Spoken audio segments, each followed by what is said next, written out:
Hello, and welcome to Nail the Numbers.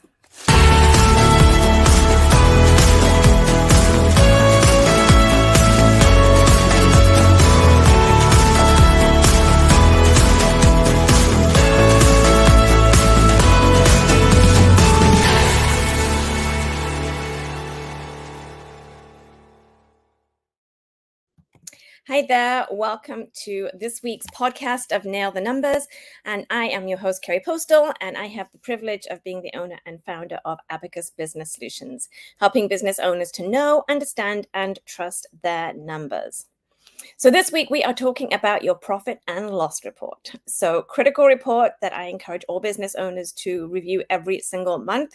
And that way you can tell the health of your business. What decisions do you need to make? What do you need to change? What do you need to do different? So let's jump straight in. You know that I value your time. So understanding your profit and loss report is a really, really important part of being a business owner. It's like a roadmap that it shows you how well your business is doing, the direction that you're going. Are you going in the right direction? Do you need to change direction? What is it that you need to do different to improve the profitability of your business? At the end of the day, you started your business to make money. That's what everybody starts their business for. So don't tell me you didn't want to be profitable. I know that you did. You don't want to be making loss. You want to make money. So your profit and loss report helps you to understand that, helps you to see how well you're doing at that and what you need to do differently to improve that situation. So let's break down this report. Let's look at it section by section and make sure that it makes sense to you. And if you have any questions, as always, you can reach out to me. Okay, so your profit and loss is, another word for it is that's also an income statement, and it summarizes your revenue and all your expenses and all your costs over a certain period, and it lets you know, okay, at the end of the day, did you have more revenue than expenses, or did your expenses exceed your revenue? Did you make money? Did you lose money? So you can see why this is such an important report for you to be looking at every month. So the top part of your profit and loss is the revenue. That's where you're talking about your sales. How much money did you make this month? How did you earn that money? Are you tracking different income streams? How is that working? What seems to be working? What's up? What's down? What trends are you noticing from month to month, quarter to quarter, year to year? So that revenue part is letting you know the sales that came into your business during that time frame. Then you've got your cost of goods sold. So that is where you're talking about your expenses that relate to that sale. So if you're selling a product, that's where you're going to be putting the cost that was to you for that item. And then obviously the sale is how much you sold it for. So that difference is called the gross profit on your P&L. And that's letting you know how much you made on that product. If you are in the home services, HVAC, electrical, plumbing, then you're likely to have your direct labor up in the cost of goods sold, as well as supplies, parts, and materials as well that you used on the job. Again, the gross profit is the difference between your revenue, your sales, and then those expenses of labor and the supplies and parts. Underneath that, then you've got your overhead expenses. So this is going to be your payroll for maybe your admin staff, your accounting team, if you have one. It's going to be where your rent, your meals and entertainment, all those other business expenses, your utilities, if you have an office or a warehouse, those are all going to go below there and are going to be listed. So those are part of your business that don't tend to fluctuate too much that are dependent on your revenue. So if your revenue goes way up, you may notice a slight increase, but for example, your rent is going to be the same every single month. And then at the end of the report, so even though it's at the end of the report, it's the most important part of the report is your net profit. So there's your sales, less your cost of goods sold, less your expenses equals your net profit. That's what you have left at the end. But if you know me, you know that I like to think about our profit first. And so even though it's the end of the report, end item on the report, it's still a number that you need to be focusing on. And don't just whiz down to the bottom of that report as well. I know a lot of people, they see the report, look at the sales, and go straight down to the bottom line. It's like, okay, great, you can do that. But you've got to go back up to the top and you've got to go line item by line item and see exactly what is going on in your business and what is happening. Okay, so let's now look at some items that do not appear on the profit and loss that some people get confused about as to why they don't. Particularly when people are doing their own bookkeeping, they tend to put these expenses onto the profit and loss and then not understanding why they need to be on the balance sheet instead. And it's perfectly, natural to think that these expenses should be on the P&L as a business owner. That's where you think they should be, because you're thinking about it's a cost to your business.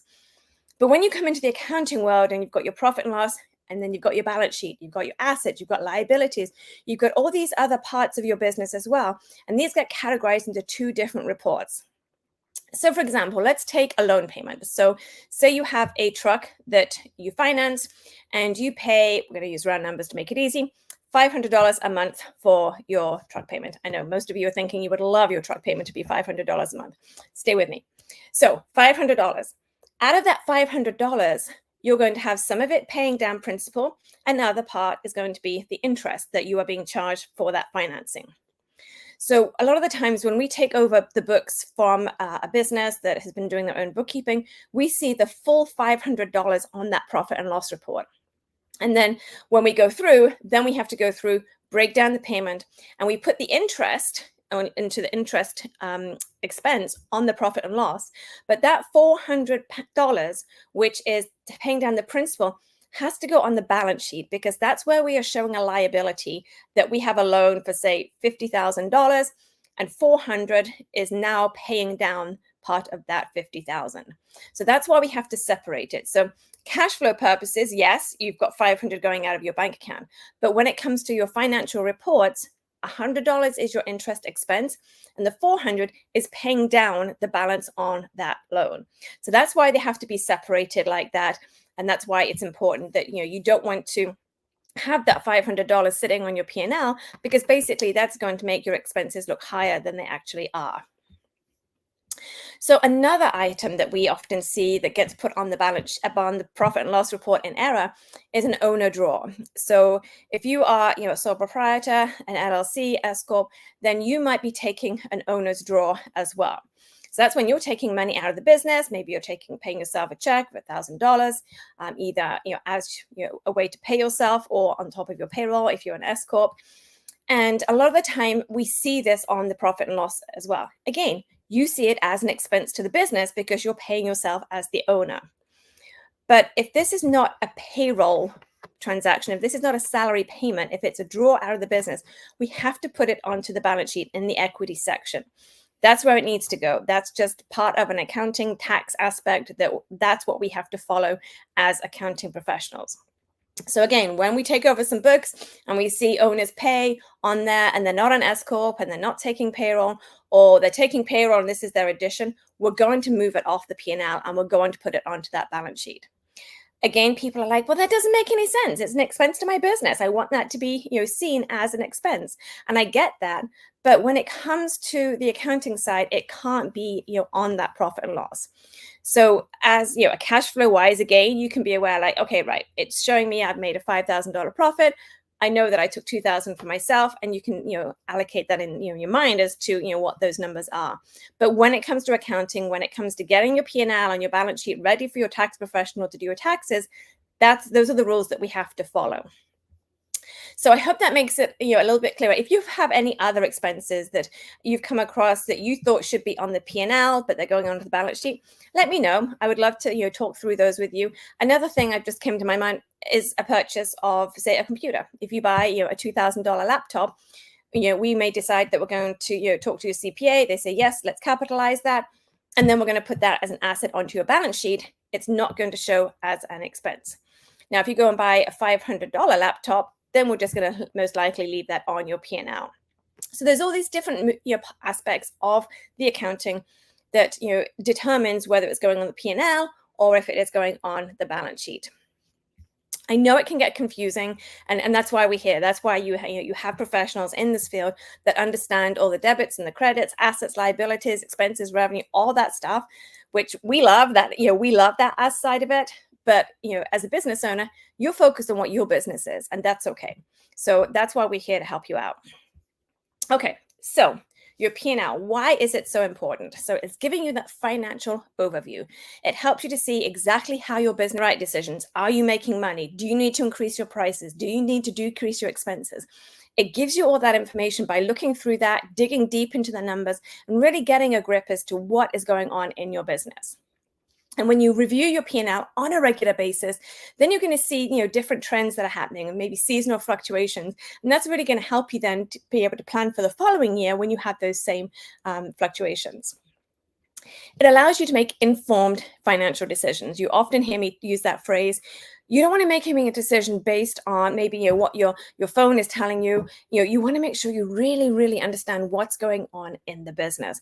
And you want to make sure you make that informed financial decision as to, okay, what do I need to do? Do I need to find a cheaper vendor? Do I need to increase my sales prices? What is it that has to happen? Do I need to find a cheaper warehouse? What is it that makes sense for you to do? And if you've got all the data, then you can make the right decision for your business. And then, of course, you need your P&L for your tax preparation as well.